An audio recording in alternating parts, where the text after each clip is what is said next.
welcome back. Keith Fustel. We had fun with Dave, but we did miss you last weekend. I appreciate that. Yeah, Dave always does a great job. Yes, So, that's that's the one thing, dependable Dave. Dependable Rodman. Dave. Yeah. Yes, that is our moniker for him here on this team as we get going with today at the races, taking a look at the track of what we got outside. Now we have a little bit more clear skies than we did last weekend. Dirt is fast.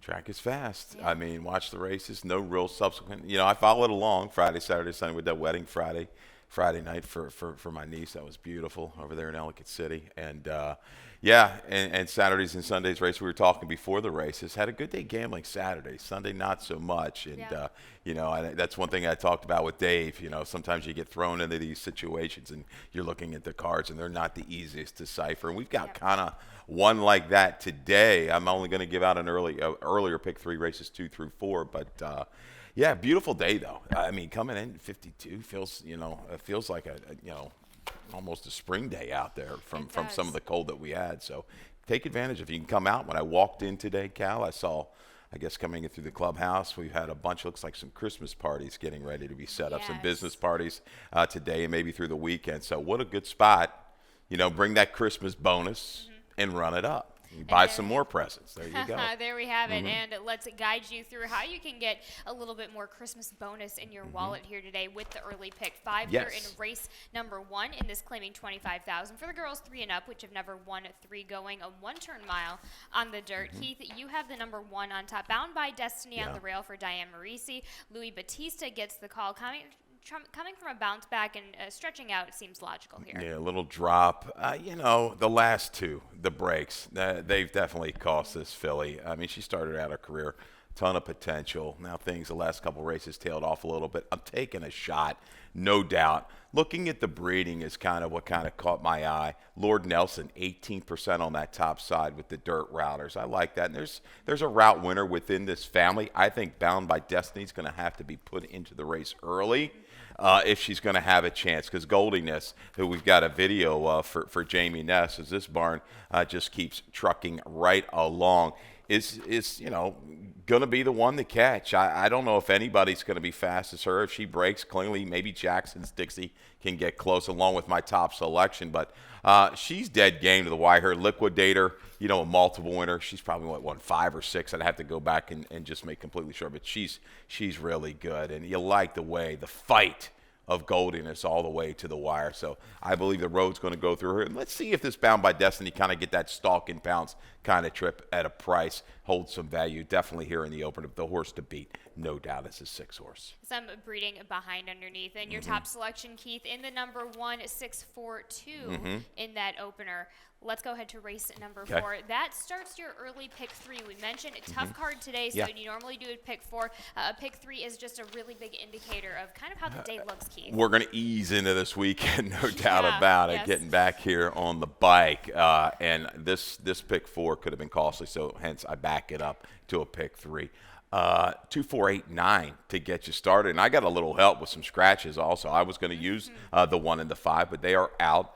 I think the 2 is going to hold some value there in race number 2. Race 3 and 4, we go 3 deep. In the third, 4, 9, and 10, Casino Tricks off the claim on a surface switch. I like that one. Race 4 with the 3, 6, and 7. They look like the 3 to me. Brittany Russell, you're going to get a little bit of a price line at 8 to 1. The figs don't quite stack up, but going to hedge out to 2 turns today.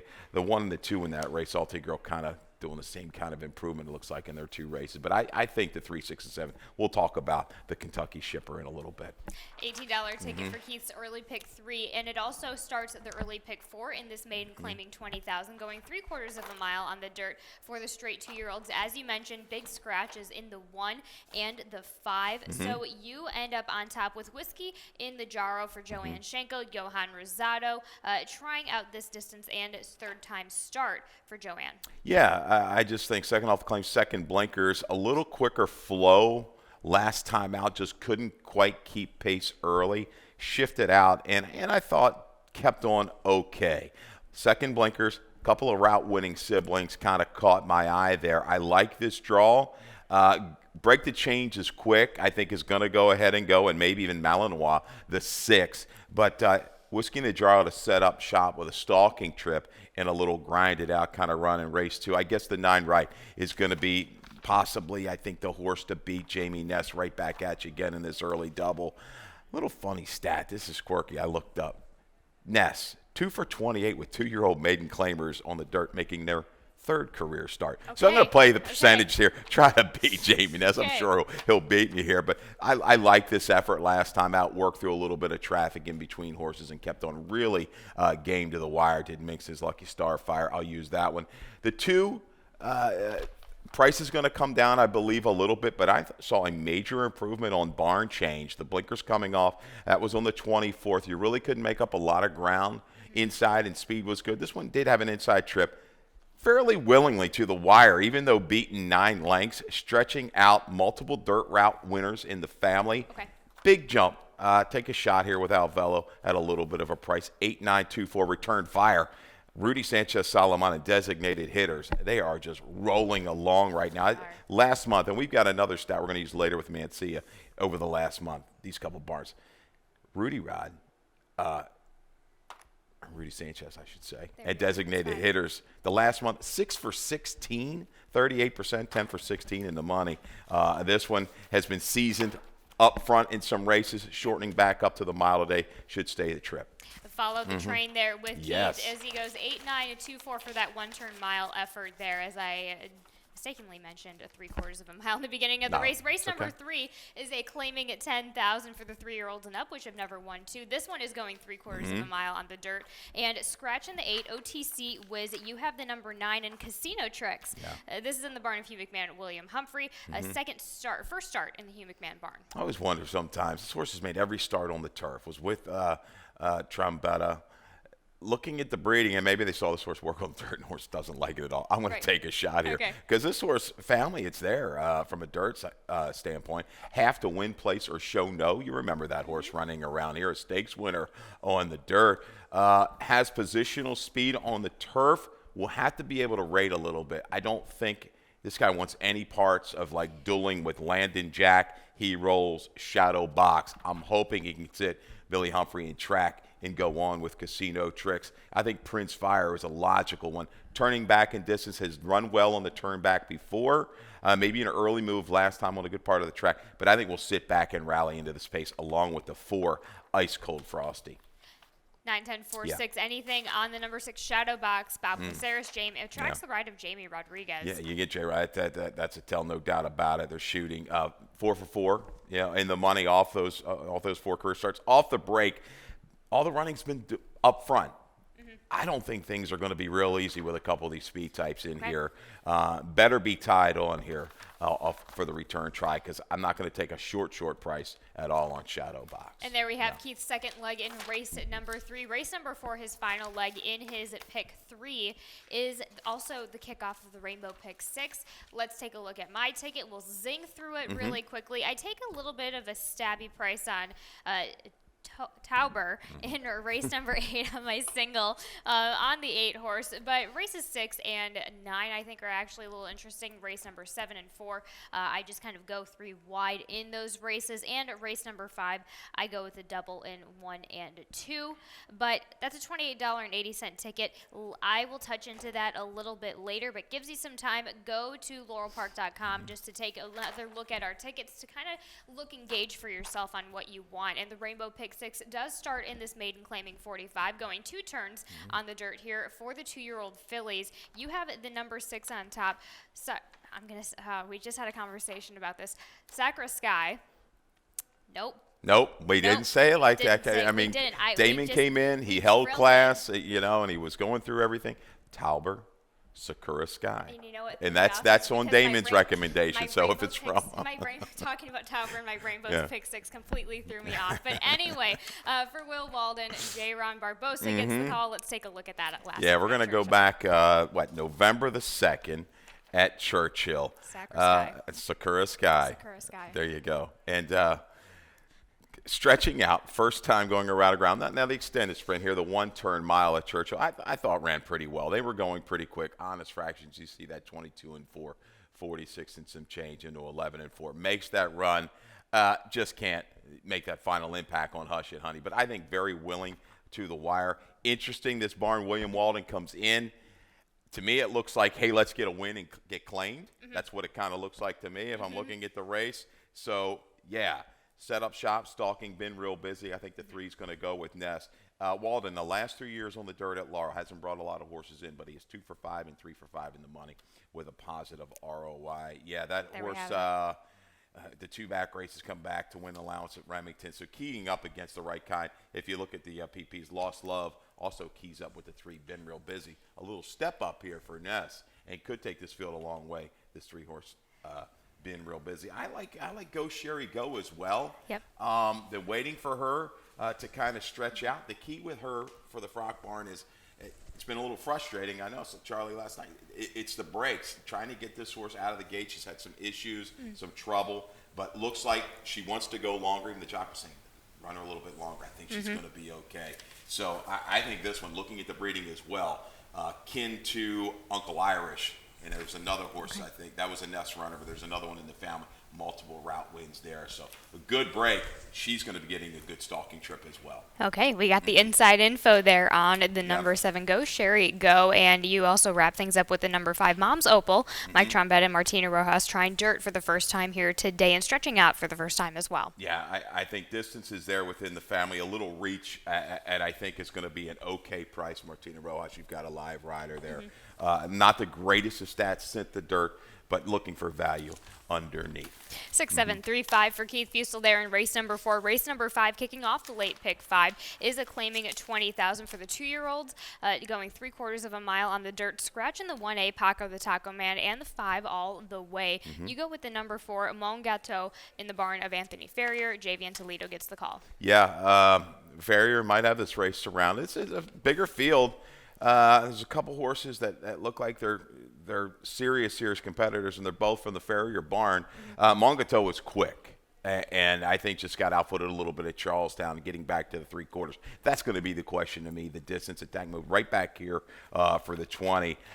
I don't know if Ruby's Flash, if he's quite as quick. I think he's going to be put into the race and maybe get that stalking trip. I like the bottom that they've got this horse under and the positive raise for Ness. We've seen this of late, Callie, haven't we, with a couple of these 2-year-olds of Ness's jumping up in class and getting it done in sharp form. So I do like your top selection there. One Way Fair is the only 2-time winner in here, and it's finally, and he's learned it. He's taking the rating. His kind of worst race on the page was when he tried to battle on the lead.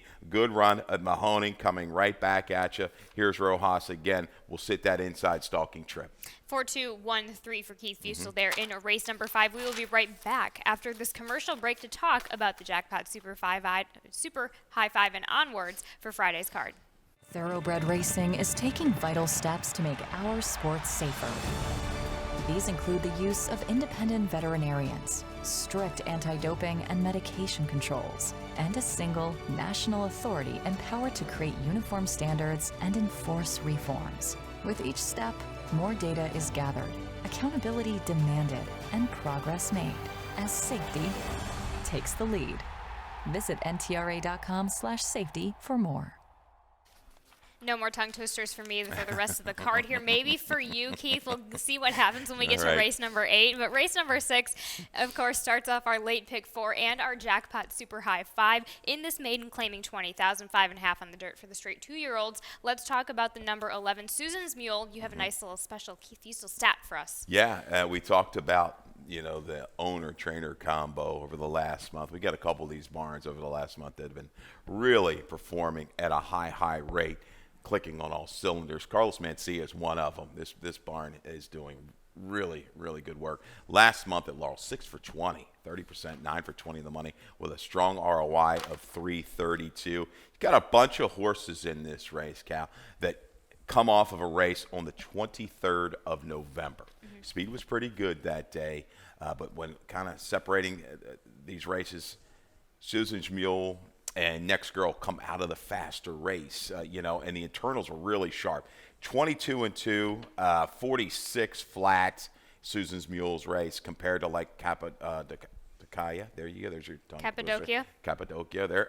See? Okay. And a couple of these other ones. I told you no more tongue twisters for me. Anyhow, I think Susan's mule, she exerted energy behind the starting gate last time out. She was a little bit of a bad actor. She made a decent 3-4 wide move into the lane, around the turn, into much quicker fractions.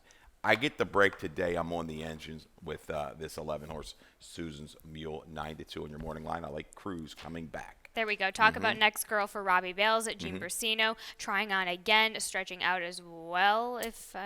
Not stretching out, but no, but going back to 5.5, I think a little different dimension last time.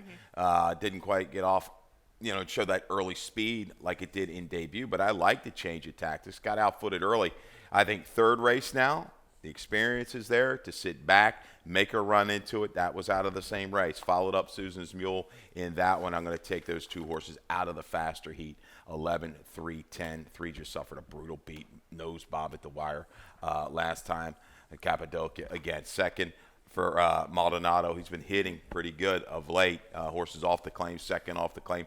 Into the race, we'll do some chasing today. I just think the 11 might be a little bit quicker. Okay, there we have it. For Keith Fusel there in our Jackpot Super High 5 race. Race number 7 is claiming 10,000, which is number 1-3, going 1 mile and 16th on the dirt for the 3-year-olds and up. Scratching the 3, 14, and 15. You and I both go with the number 7, Fun Lovin' Criminal. Carrie Bryan, Carlos Lopez. We have a replay between your 2 top selections in a lot of sense and Fun Lovin' Criminal from last time out. Yeah. And again, when you're able to match up and look at races on that 23rd, the same day, these 2 come out of the faster heat. Just a little unlucky here. This would have been Fun Loving Criminal's 4th win. Works in between horses, got position around the turn, then a little drift out here with the left stick to float out a lot of sense, and kicks away a little bit late. I'm right back with these 2. They just ran faster. I think, again, some speed comes out with Dream of Blessings. Calvary Command, I think, is going to be out there going. Stalking trip here for Bondi. Coco Shell might press, but I think these 2, by the time they hit the 3/16, will be able to kind of move up steadily and engage, and maybe might emerge in a duel. A lot of sense. Ran game there. Touch of a hang late. Had the worst of it, was wide, 4 or 5 wide around that turn, but now draws inside at the 2 turns. That might be the separator here between the 2 and the 7. Okay. You also have Bonded underneath for Rudy Sanchez Solomon, and Raul Mena takes the call again, just looking for another win here at the similar level, just stretching it out to 1 mile and 16th. We talk about this condition, taking advantage of it. A 6-time winner. Ran a little bit slower on the 23rd than my top selections, but take nothing away from the effort. It was game. I think this outer post is not as much as a hindrance if it would have been if the 6 stays in. So it gets in a couple spots. I think we'll be able to stalk and move into it. But, the blinkers came off last time. This horse ran very well. 7-2-10-5 in race number 7 for Keith Fusel. Race number 8 is a starter optional 12-5, going 3/4 of a mile on the dirt for the 3-year-olds and up. Scratching the 3, Not Away, big scratch, and the number 6, He Hate Me as well. You go with the number 1, Winner's Laugh for Horacio De Paz. Victor Carrasco gets the call. Just coming back to the dirt, coming back just jam job, as you kind of coined that term. No doubt about it. The last time seen on the dirt at Belmont at Aqueduct, lugging out 4 to 7 path turn, eased. Maybe it was an equipment, something going amiss there. The scratch of Not Away, who I thought would have shown even a little bit more speed. He's kind of taken back a little bit in some of his races of late. But we won't see him. I think Winner's Laugh.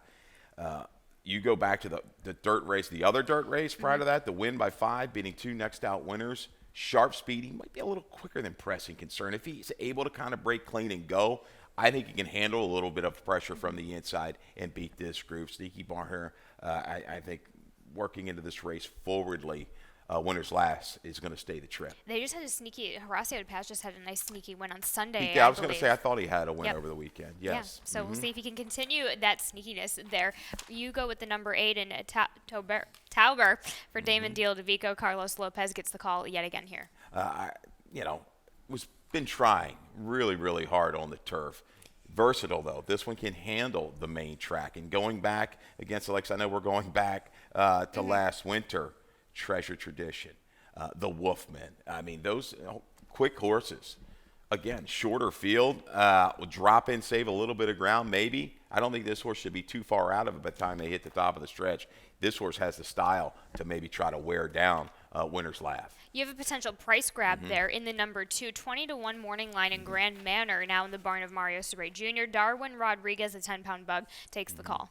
Yeah, I mean, you're saying right off the claim, out of a condition race into a starter, but has kept the right company, I thought. And the Tribe against Nottoway wasn't too bad 2 races back. And you're looking at it, he's going to be thrust into the race, I think, with this bug rider. Chases and probably stays on for a piece. I think this race, lost a lot when Nottoway came out, no doubt about it. But Grand Manor, I think, could stay around. There we have it, 1825 for Keith Fustel in race at number 8. The finale here for Friday is a maiden claiming 20,000, going 1 mile and 16th on the dirt. For the 3, 4, and 5-year-old girls, you have the number 2 on top, and Graceful Union for Lacey Gaudet. Andrea Chavez takes the call and just comes down from that 45 level. Launched that race this morning, the 19th of October. That was second time in the barn off of a pretty decent break, not a huge break, but had a little bit of a bobble. Looked like the ground kind of broke out from under Graceful Union in her most recent race. They went awfully fast. She was taken wide. She did make a pretty good run into the turn to chase in a fade. I'm looking at this group. There's nobody as quick as her early.